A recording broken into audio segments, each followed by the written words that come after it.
नमस्कार शेतकरी मित्रांनो, आजच्या महत्त्वाच्या हेडलाईन्समध्ये आपलं मनापासून स्वागत। एक तापानंतर जिल्हा सहकारी बँकेमार्फत पीक कर्ज वाटप सुरू। राष्ट्रीयकृत बँकांचे 136 कोटींचे कर्ज वाटप, शेतकऱ्यांना दिलासा।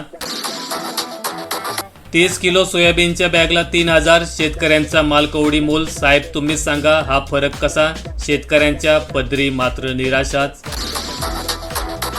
पीक कर्जासाठी सीईओंना शेतकऱ्यांनी घातला घेराव। जिल्हा बँकेमध्ये 198 कोटींचा तुटवडा, खरीपात शेतकऱ्यांची कोंडी। सभासदांना इतर बँकेत हलवण्याचा प्रयत्न। पीक विमा भरपाईपासून शेतकरी वंचित, शेतकरी संकटात। खरीपाच्या तोंडावर भरपाई देण्याची शेतकऱ्यांची मागणी। पिकांमध्ये रोप अवस्थेतच गोगलगायींचा प्रादुर्भाव, शंकी गोगलगाय नियंत्रणासाठी उपाययोजना। सामूहिकरित्या प्रयत्न करणे आवश्यक।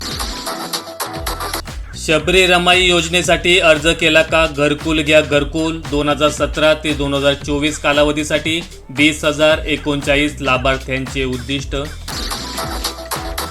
रेशन वेळेवर मिळत नाही, दुकानदारच बदला। ग्राहकांना पोर्टेबिलिटी अंतर्गत दुकान बदलण्याचे स्वातंत्र्य। 2000वर कार्डधारकांनी बदलले दुकानदार।